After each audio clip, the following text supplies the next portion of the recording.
Well, we're in a series of statements by Jesus in John's Gospel. We looked at a number of those already, and we're coming to another this evening. And it's found in this chapter in the account that I'm going to read to us.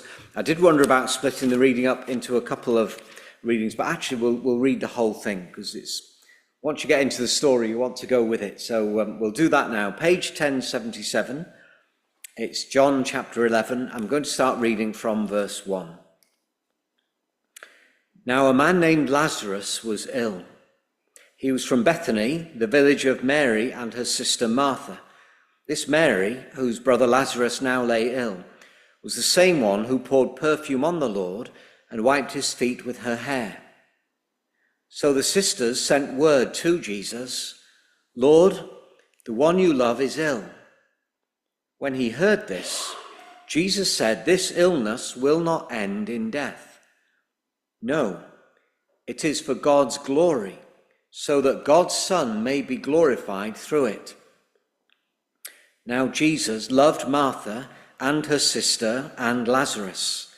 So when he heard that Lazarus was ill, he stayed where he was 2 more days. And then he said to his disciples, "Let us go back to Judea." "But Rabbi," they said, "a short while ago the Jews there tried to stone you, and yet you are going back?" Jesus answered, "Are there not 12 hours of daylight? Anyone who walks in the daytime will not stumble, for they see by this world's light. It is when a person walks at night that they stumble, for they have no light."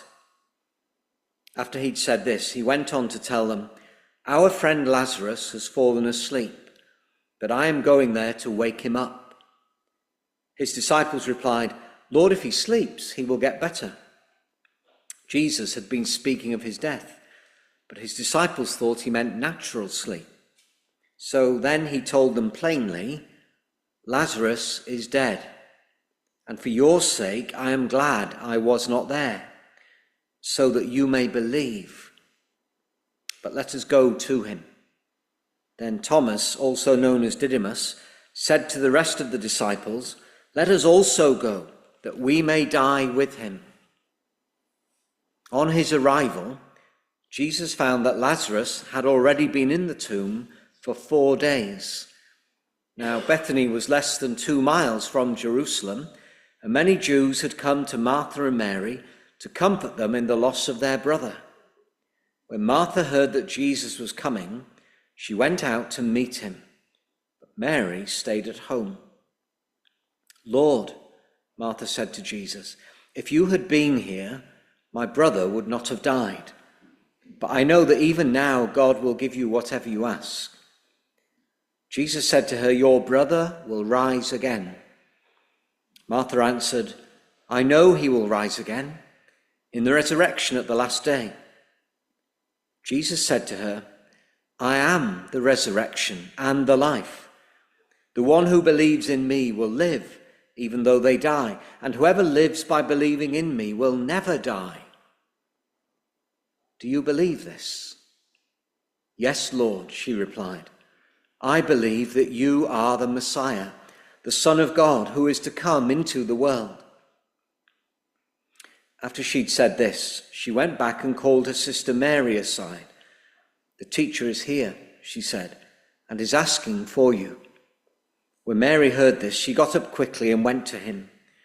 Now Jesus had not yet entered the village, but was still at the place where Martha had met him. When the Jews who'd been with Mary in the house, comforting her, noticed how quickly she got up and went out, they followed her, supposing she was going to the tomb to mourn there. When Mary reached the place where Jesus was and saw him, she fell at his feet and said, "Lord, if you had been here, my brother would not have died."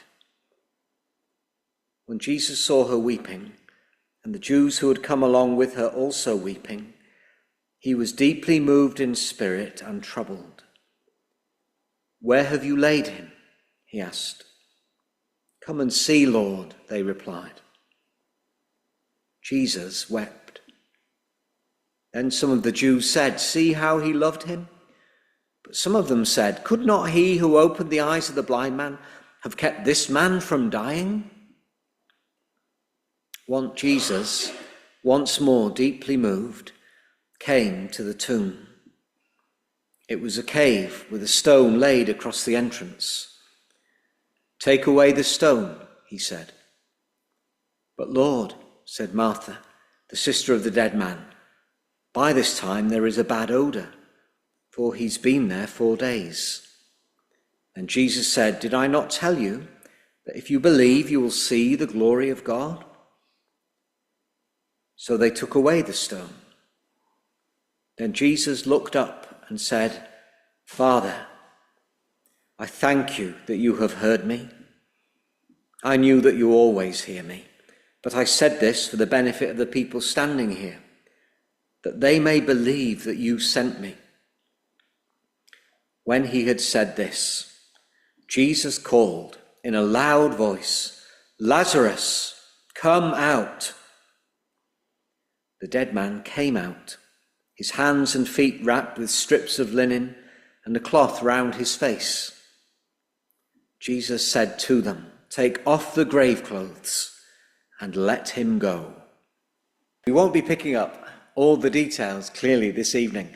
If you know where the church website is, you can go on there and look under the resources section, find sermons. Rich preached a whole series, I can't remember how many sermons it was, maybe half a dozen perhaps, on this wonderful account, and you'll find so much on there to help you. So let me encourage you to do that.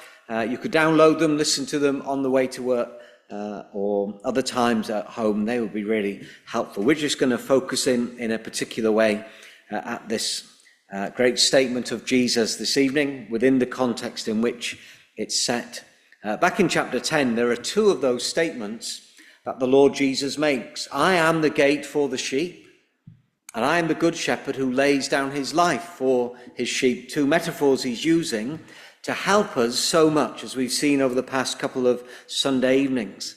And in the midst of that, he says that others come, the thief comes only to steal, to kill and to destroy, but I have come that you might have, that they might have, that we might have life and have it in all its abundance, in all its fullness. Life to the max is what Jesus says he has come to give.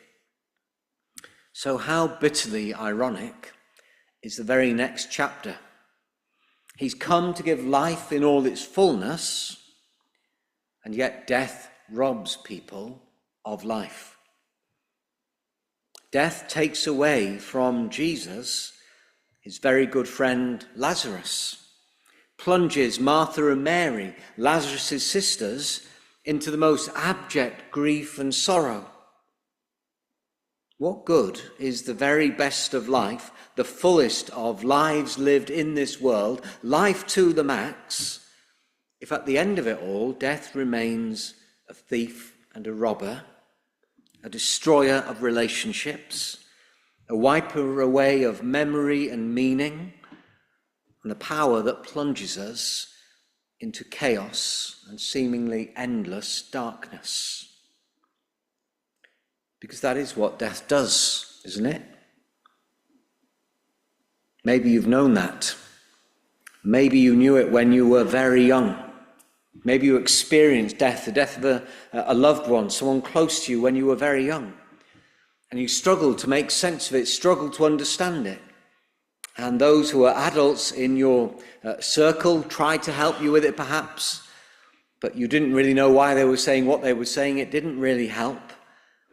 And maybe you never had the words at that time. Maybe you never had the sufficient life experience, mental processes to work through it all. But it's always been there in your life, and you've always returned there. You've never felt that you ever resolved what happened. Or it may well be that you've had multiple experiences of grief and sorrow and loss, the wrenching away of someone from you. And it's happened at different stages in life. It may have been earlier, but then it came again and again and again and again. And it seems to show no sign of slowing up. On his last studio album that he's so far recorded, Bruce Springsteen recorded a song last man standing, because from the first band he had, probably back in the late 60s, I imagine, he is the last man standing. Maybe you've experienced that. Maybe you used to go, I don't know, for a meal or a coffee with a group of friends. Maybe you were in school together and you're the last girl standing, or the last man standing now. Or maybe it's in your family and there was sibling after sibling after sibling, and now there's only one. It's you. And it so has power to break you right deep in your heart. C.S. Lewis's mother died when he was a young child. He struggled with that, but he also married later in life. You might know it from the Shadowlands movie with, what's his name? Anthony Hopkins, thank you. All I could think was Silence of the Lambs, but that's a different film entirely. Very different. Anthony Hopkins plays C.S. Lewis. He marries Joy Davidman late in life, and she develops cancer and seems to be healed at one stage, but it returns and she is taken from him. And he didn't give his name to it originally.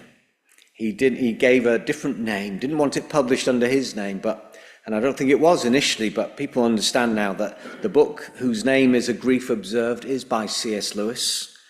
And it opens with these words: "No one ever told me that grief felt so like fear.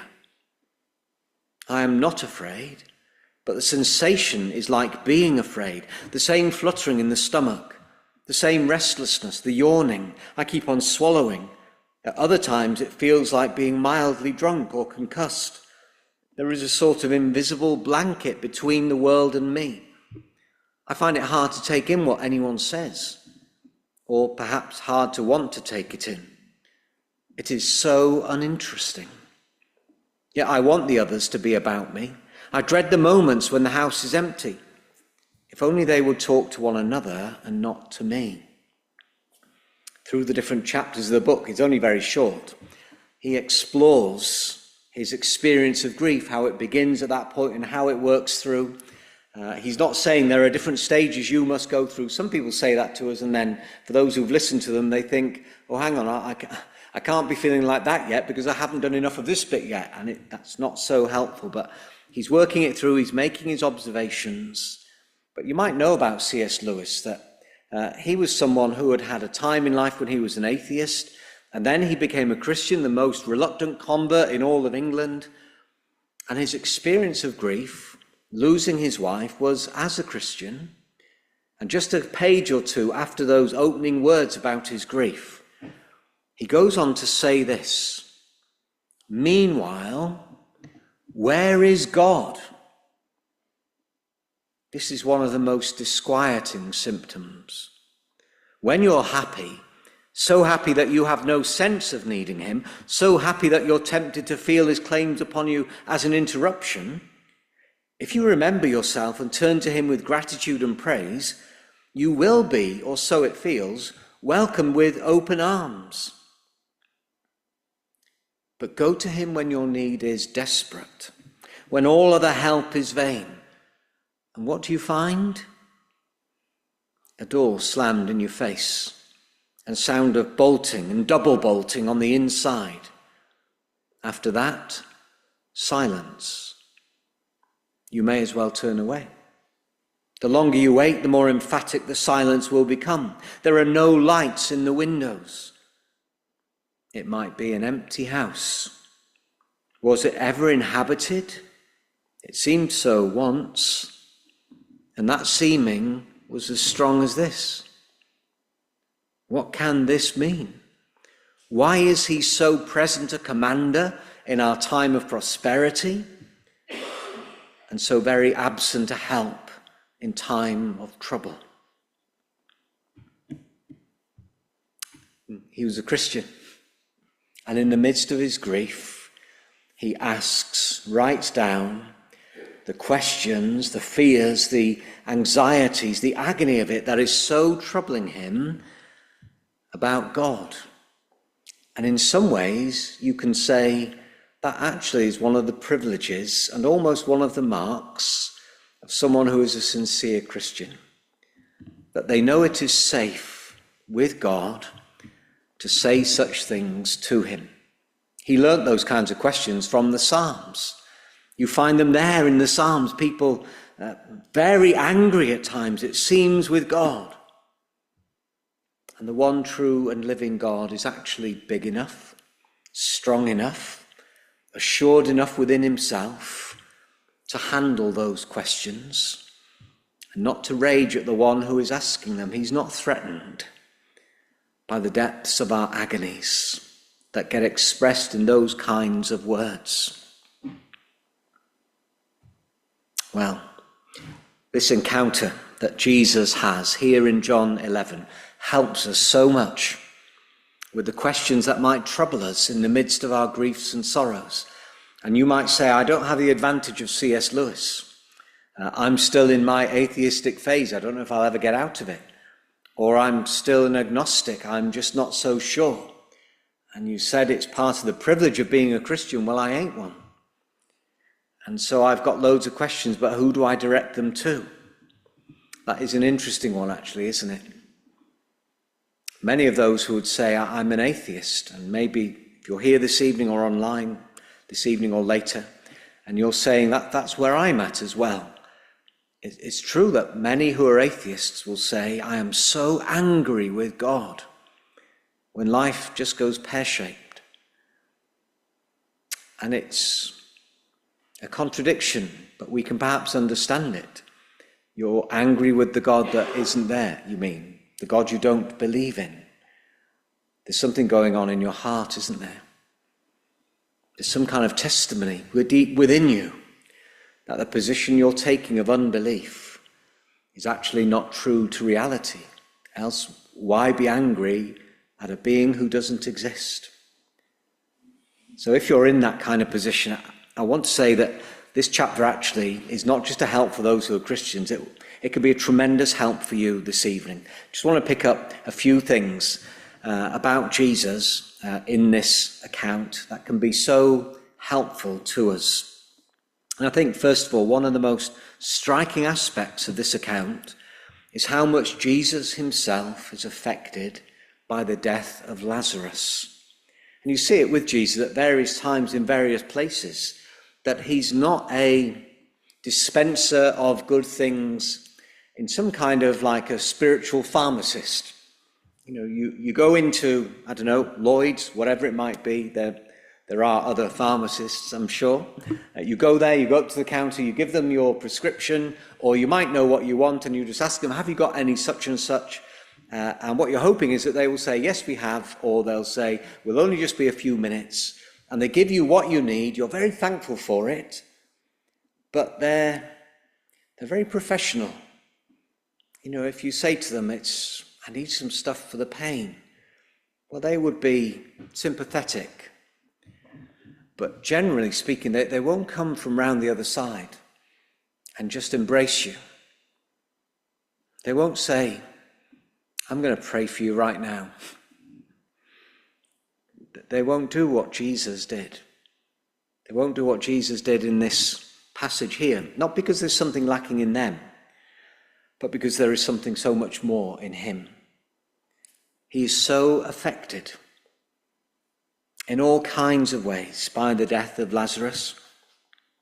Two things in particular are said to us about his response that was audible and visible to others. When Jesus sees Mary weeping, this is verse 33, and the Jews who'd come along with her also weeping, he is deeply moved in spirit and troubled. He can't hide it.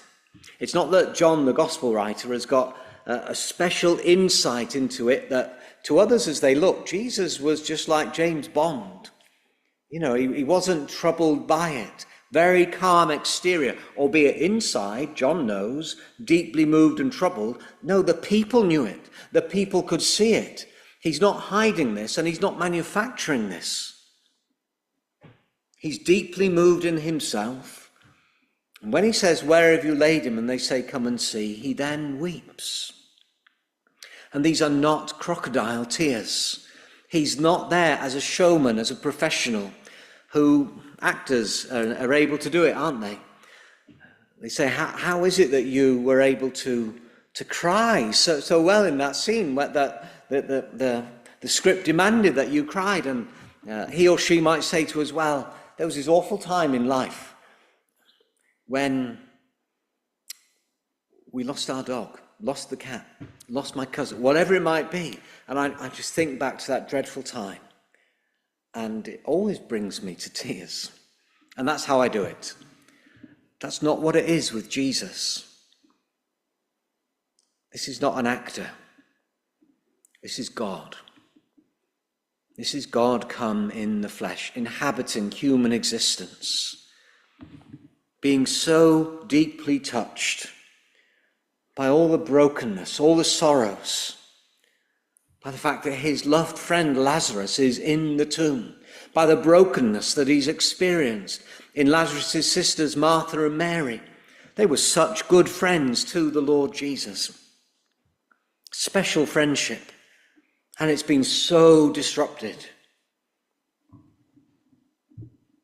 You know, that's saying to us at least this, that when we're in those places, he understands, and he has experienced the profound sadness that we encounter in this world. And that means such a lot. Maybe you remember the hit song by R.E.M., Everybody Hurts. And in the song they're saying, take comfort in that. In fact, that all of us go through those really hard times.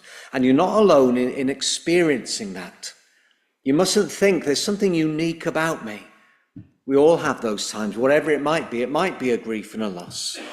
It might be a situation of rejection. It may be redundancy. It may be mental health issues, whatever it might be. And they just want in that song to try and put their arm around the people who are listening. Everybody hurts.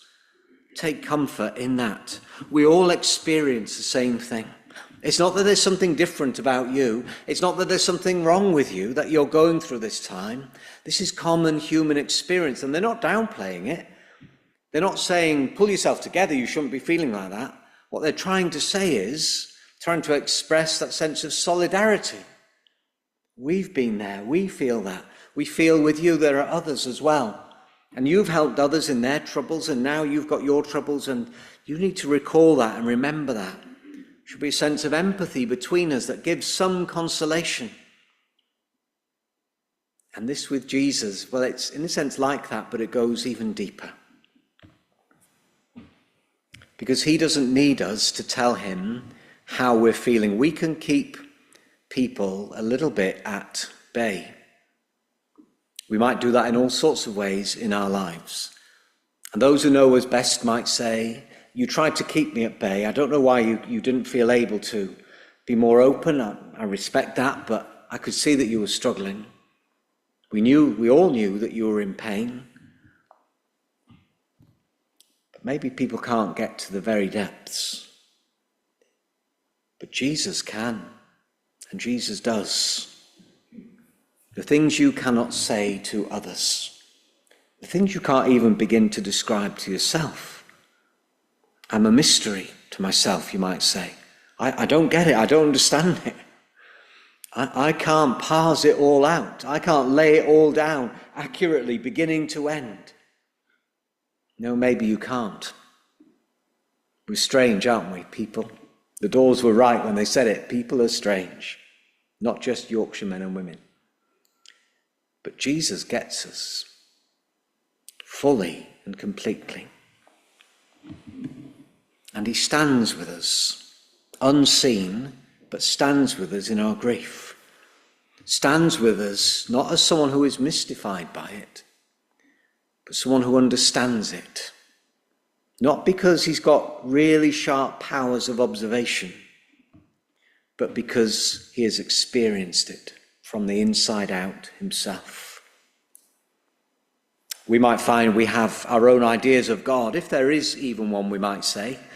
And my picture of him is, well, he's meant to be strong and powerful, but He's a God in his strength and power who always comes across to me as distant. And what's even worse almost than being distant is he always comes across to me as cold. That's how I think of him. A cosmic power, but it's cold. And it's far, far away from me. He's impervious to all my sufferings. He's got bigger fish to fry. And I'm just a tiny little sprat. He doesn't know the sufferings, the pain, the tears, the grief. But we can't honestly, straightforwardly read this account and continue with that misunderstanding. Jesus wept. He was deeply moved in spirit and troubled. And the fascinating thing is, he is those things even though he knows where this story is heading. He knows what the ending is going to be even before the story has started unraveling. He's already said that to his disciples way back in the beginning of the chapter. We won't deal with that, and you might be thinking, well, that's really fascinating. Go online, listen to those other sermons that deal with more of that. But this is something to hold on to. Jesus knows, feels with us and for us, stands with us. He's not a God who is far off and cold. He's close, and his heart is filled with kindness, compassion, love.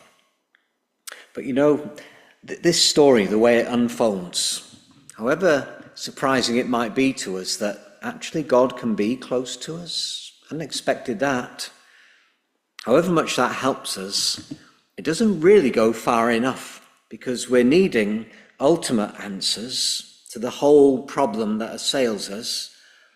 And from the very start, it seems like Jesus is up to something here. He says things and you think, that's a bit strange. What's going on? Jesus is so close to Lazarus and Martha and Mary. When he hears that Lazarus is sick, well, he takes his time to go to him. In fact, in one of those, hang on, is that the right way to understand this, moments? It says that because he loved them, he stayed where he was. That was the reason for Jesus saying, because he loved Lazarus and Martha and Mary. And you might say, I reckon he stayed because he thought we won't be able to get there in time. He's sick. I could heal him, but buses, they never run on time. We'll never get there. But the fact is, in the New Testament, you can see that Jesus can heal from a distance. So that's not really a problem. There must be something else up his sleeve. Tells his disciples then that Lazarus has fallen asleep. I'm going to go and wake him up. That gives more confusion to the disciples. No, well, if he's sleeping, he's going to get better. That's okay. It's a good sign. I actually mean he's died. And he's going to be going there to raise him. And then when he gets to Bethany, to the outskirts, he's met first of all by Martha, and he speaks with her.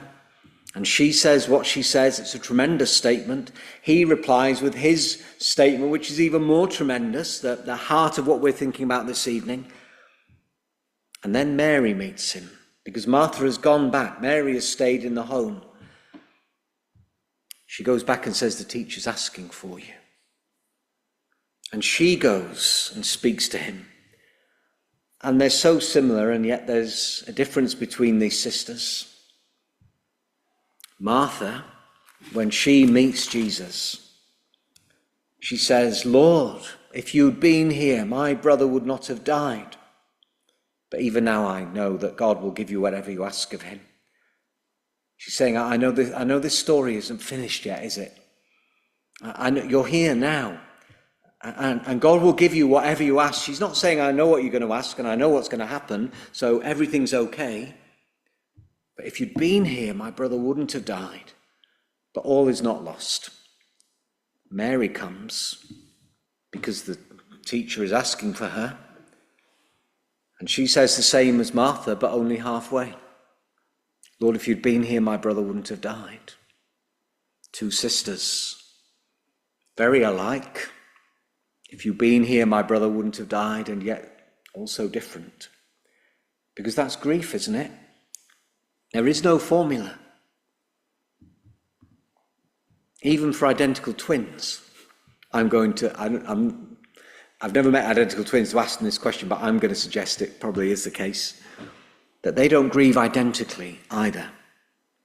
Not right in the core of their being. And Jesus has spoken with Martha, and now he doesn't respond to what Mary has said in that sense, isn't picking up her words, but he does in another sense. Where have you got him? There seems to be something going on, doesn't there? Jesus is measured, even when he is himself overwhelmed by grief. It feels like this is a story that he's been writing from the very beginning of this chapter. And that story he writes finds its center point in his conversation with Martha. If you'd been here, my brother wouldn't have died. But I know that even now, God will give you whatever you ask of him. Your brother will rise again, Martha. Oh, I know. He's going to rise again at the end of time. At the resurrection, at the last day. And Jesus says, with his words, Martha, that reality of the last day is being brought forward in time now, in its presence, in power, and in the fact that actually it's all bound up in Jesus himself. I know he'll rise again in the resurrection at the last day. I am the resurrection and the life. I am Martha. The great statement of the fact that he is God. I am the resurrection and the life. And the one who believes in me will live even though he dies. And whoever lives by believing in me will never die. Resurrection, life in all its fullness. Life that is bigger than and cannot be quashed by death. Jesus says, that's me. I am the resurrection and the life. It's all found in me.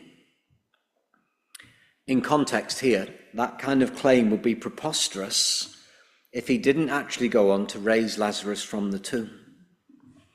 And that's exactly what he does do. Take the stone away. Martha says, he's been in there 4 days.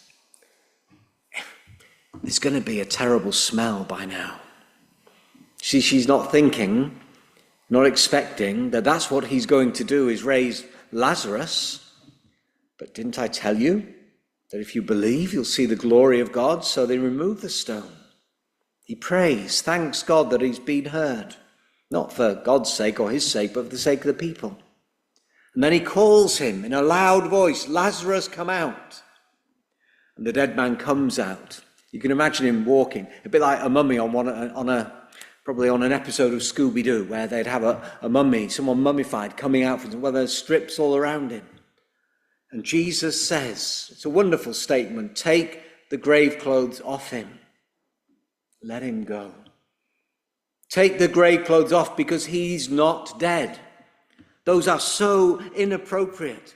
He's not to go around being dressed like that anymore. What a tremendous account this is. It would have been preposterous to have made that claim and not raised Lazarus. But it would be even more preposterous to make that claim and not somehow himself be seen to be the one who finally overcomes death in his own experience. The thing about Lazarus here is one day he was going to die again. So what you're seeing here with Lazarus is not so much ultimate resurrection, it's kind of resurrection light. He was really dead, he was really made alive again, but he also later did really die once more. The claim that Jesus is making is far, far bigger than that. I can bring this man back to life again. Okay, death will get him again at some point in the future, but for now I can bring him back. It's a far, far bigger claim when you say, I am the resurrection and the life.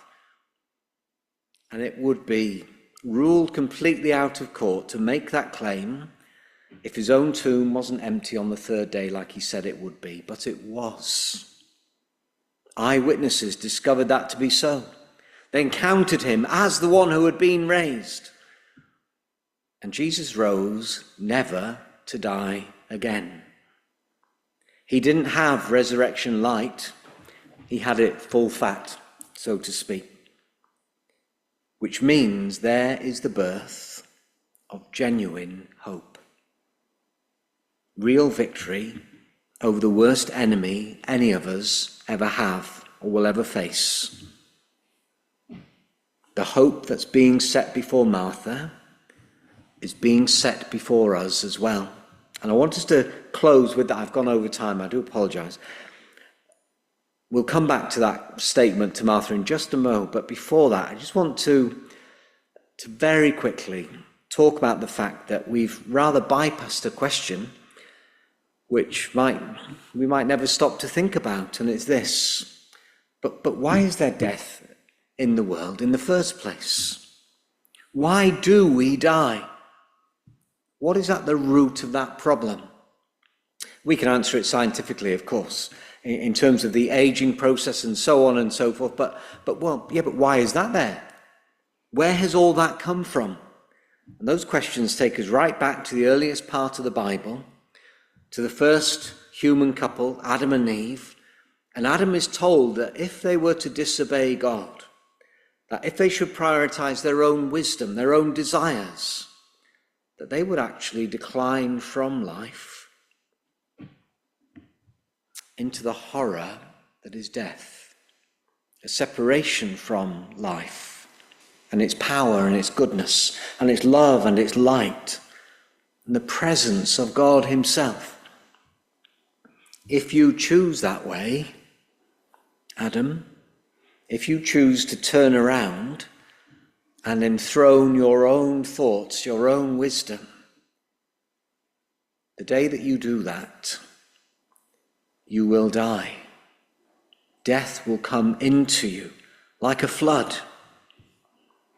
And that horror descended on all humanity. The Bible says to us that death is actually the wages of sin. Death is payday because of our enthroning our own wisdom, our own choices, our own desires, our own wandering away from what is right, our selfishness, our greed, our jealousies, our bitternesses, all those things. So for Jesus to say he is the resurrection and the life, he is not saying to us, I'm overcoming this random power that just so happens to be in the world, this power of death and chaos and destruction and complete falling apart. And no one really knows where it's come from or why it's here. But I've got the answer to it. I can go through it and come out the other side and I will have beaten it. Jesus submitting himself to death is Jesus going to the place where sin is judged and the consequences of sin are experienced and endured. The cross of Jesus was payday, wages day for sin. He wasn't put to death. He didn't submit himself to it just to prove I'm stronger than death. He surrendered himself as the means to cancel our sin by taking all its consequences into and upon himself. He clears the penalty and he breaks the power. For each one of us, there is a day that will come when others will be so grieved because we have gone. And it may come earlier or it may come later. But whenever it comes, it will be because the same root problem has been in us. It won't be because we went somewhere and picked up something. That might be what's written on our death certificate. Died of this disease, caught when he was over there. The root problem is already there now within us. And we need forgiveness. And we need the reality of all that problem being handled in order that one day we also might rise in the victory that it was won by Jesus when he died on the cross paying for sin and rose in triumph over death. So what should we do with this great statement of Jesus? Just to finish very briefly, well, look at Jesus' words to Martha. I am the resurrection and the life. The one who believes in me will live even though they die, and whoever lives by believing in me will never die. He doesn't leave it there. It's not just a statement, claim that is being made that sits out there and you can walk around it and you can look at it and you can encounter it and somehow you do some kind of experimentation on it in your mind. He doesn't leave it there, does he? He says to Martha and he says to you and I this evening, do you believe this? There's a lot of talk in this chapter about believing, and it's directed right there to Martha. Do you believe this? That Jesus is the resurrection and the life. That the end to the whole problem of sin and its consequences in death and separation and loss perpetually. He's handled it all. And in him we can have life everlasting. Life that is truly life. And it won't be taken from us when we sink into the grave. But we will rise in the power of Jesus and in the love of Jesus. When he says, do you believe this? He's not asking her, do you believe in this philosophical statement? He's asking, do you believe in me? That I am the resurrection and the life. Yes, Lord, she replied.